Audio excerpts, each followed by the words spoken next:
Hey Leos, hope you guys are great. This is going to be your 11/11 Stargate portal reading. Let's jump right on in and start by pulling a couple of oracle cards just to see what the overall energy is surrounding this reading for you. And what we came out with first is flexible. So let's set that there and we'll grab another oracle card to see what other energies are surrounding this reading for you guys. What other energies are surrounding my Leos for their 11/11 portal? We have new moon in Gemini. Communication is key. All right, so this is a very interesting start to your reading. It almost feels as though with the flexible card, there's a need for you to be open to different ways of doing things, different ways of seeing things, but it's going to take communication, I think, to get you to a place of comfort with that sort of change in the way that you may have been accustomed to operating. It's almost as if there's a sense of discomfort that you have with the way that things are moving forward in your life, almost as if you have this vision of a path that you should be on and these very specific steps that you need to take in order to get from point A to point B. And any sort of deviation makes you feel very off. It makes you feel like you have a lack of balance. And so it feels as though it's very important for you to be able to express yourself openly, honestly, and very clearly to anybody else that is involved in this journey so that they have a better understanding of your perspective, and also so that you have a better understanding of theirs. And there's some way I think that you can reach a middle ground in all of this. So instead of sort of sitting frustrated about the way that things are moving, it really feels as though now is the time for you to sort of open your mouth and get some clarity on what things look like going forward. So let's get into some tarot and see if we can pull some more messages. So first, we're going to take a peek at what you can do to step into the energy of the 11/11 Stargate portal that's coming up in a few days. And what we have for you is justice. So justice is really about making a final determination. It's about having that sort of ultimate decision that's being made, sort of getting clarity, getting answers for something. And so I think that, again, this sort of ties into the communication being key and being flexible, getting some answers about why things are moving forward the way that they're moving, why things are happening the way that they're happening. Like there seems to be a lack of understanding on your part or the part of the people who are around you, where there's just sort of this ball of confusion. So stepping into 11/11, there's very much a need for you to be open and honest and communicate so that you can get some of the answers that you seek.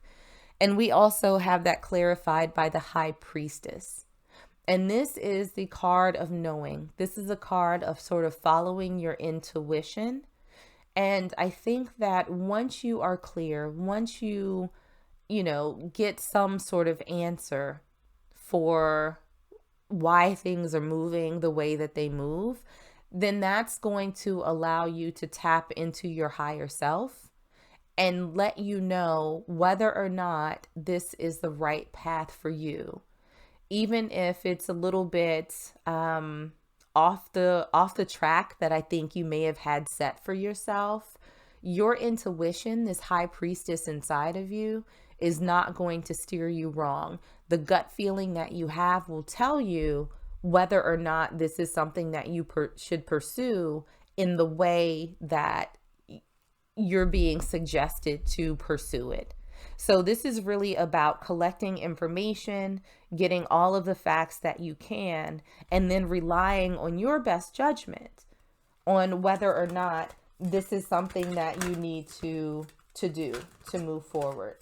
So looking at what you need to be aware of, sort of awake for, we have the Six of Wands in reverse. So this is really the victory card. This is about achievement. This is about being recognized and applauded by the people around you. So having this in reverse, it almost feels as though there is not a victory. And let's sort of see, okay, that's what we have. We have the Five of Cups to clarify. I was trying to figure out where this was going, but this makes a lot more sense. So the Five of Cups is really about crying over spilled milk. It's a card of regret. It's a card of missed opportunity. And so what I feel that you need to be aware of as you sort of embark on this path, that there is not going to be victory if you miss this opportunity, that you're not going to have this success that you are looking for if you are too rigid to sort of embrace a potentially different path, where initially, you might have been like, okay, I'm at point A, this is how I need to get to point B. And so this alternative that's coming up might be like, here I am at point A, I need to go here, and then over here, and then up, and then down, and here's point B. So while you may not necessarily think that the second option, that may be a little more curvy, that may be a little more windy, is the best for you, it might actually be the best for you. Or something that falls in the middle of this straight, rigid line, and this one that's a little bit jagged and a little bit windy. There might be a happy medium to be found between the two. And so if you do not stay flexible, if you are completely wedded to this one path, it may not net you the results that you are actually looking for in terms of achieving something. Wow, those came out quick. So the intention that you're currently giving out to the universe, we have the Four of Cups, and we also have Death in reverse, both cards in reverse. And so the Four of Cups, when it's upright, is typically about being bored. It's about refusing offers. And death is all about change. It's about transformation. And so what this feels like is that you are being very resistant towards exploring alternatives in terms of exploring what's presented to you. So I don't think for you Leos out there that this sort of rigid structure that you're operating in is actually going to be serving you. But I think that you're so rigid and that you're so wedded to this one path is because you don't have all of the facts. It's almost as if you're kind of sitting stewing over, well, why are they trying to do things like this? Like, why don't we just do it like that? But you haven't had that conversation to necessarily hear the rationale behind it.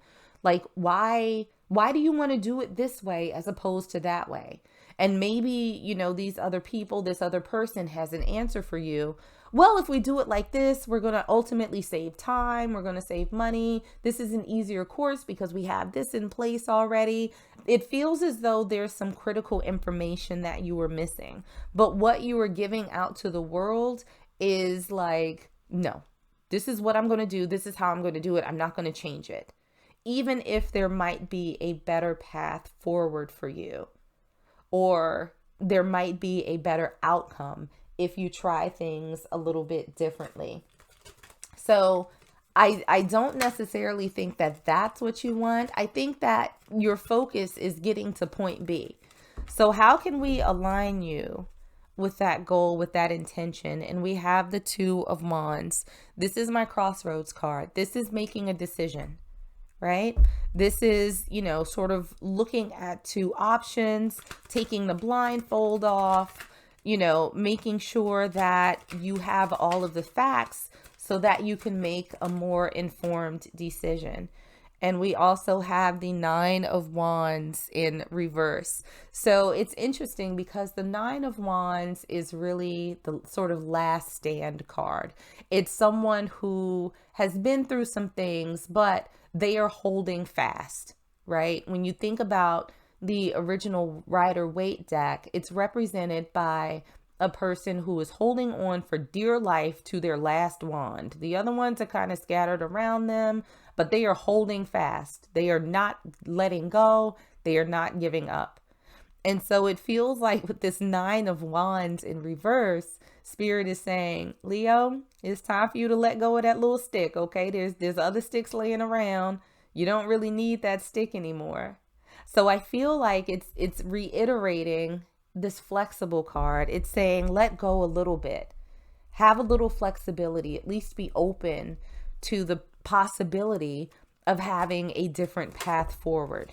You don't have to hang on to what you've sort of been leaning on this entire time.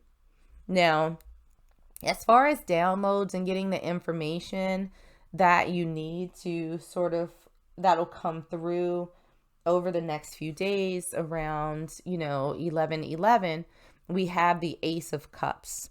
And so the Ace of Cups is a new beginning when it comes to emotions, when it comes to feelings. And so I think that once you get this clarity, once you have this conversation, there's going to be a bit of an aha moment where it's like, oh my God, I hadn't thought about that. I love that. I love that idea, is what I'm feeling. So you will know, your intuition will guide you. And we have the Two of Swords. This is also a decision card. So we had the Two of Wands and now we have the Two of Swords. So there's going to be a moment where there's information that's presented to you that's going to force you to make this decision. But what I do think is that your intuition, and we saw that back here with the High Priestess, the card of knowing, that your intuition is going to guide you towards a path that you ultimately end up loving. Which, not a bad deal, Leo, especially sort of coming from where you were, being sort of stuck on this one path and not really thinking about other alternatives. There's one that's going to come through for you that you are truly, truly going to enjoy. But you're going to have to make the decision to allow that transformation, to allow that change to come in the way that you're thinking and potentially the path that you're taking. So, what's sort of coming in, a wave of energy throughout this portal over the next few months, we have the Three of Pentacles in reverse. Now, this is interesting because this is a card of sort of partnership, collaboration. So it might be that this direction, this new direction that you're taking, is not going to involve the same people that were a part of this path before. When you were sort of stuck, when you were a little bit more rigid about life, it almost feels like this new opening is going to also cause a shift in the people that you collaborate with and the people that you work with. And look, we have the Three of Cups in reverse as well. So this is about friendships. This is about celebration. So be aware that as you travel on this new path, Leo, that there might not be the same people coming with you on this journey, which is expected, right? When you change paths, when you change the way that you do things, there are some people who might not be comfortable with it. There are some people who might not agree with it, even if it's what's best for yourself. You kind of have to leave them where they are if they're not willing to come along with you. So make sure that you keep that in mind. Just as you were, I think, a little bit resistant to this potential new path, the people who were with you before may be resistant to your new path as well. And that's okay. You don't always have to see eye to eye with everyone, but understand that if you sort of keep trying to drag them along, that it's going to slow down your progress. So something to think about as you're moving forward. So Leos, that's what I got for you. Like and subscribe if you enjoyed this, and I will see you in the next one.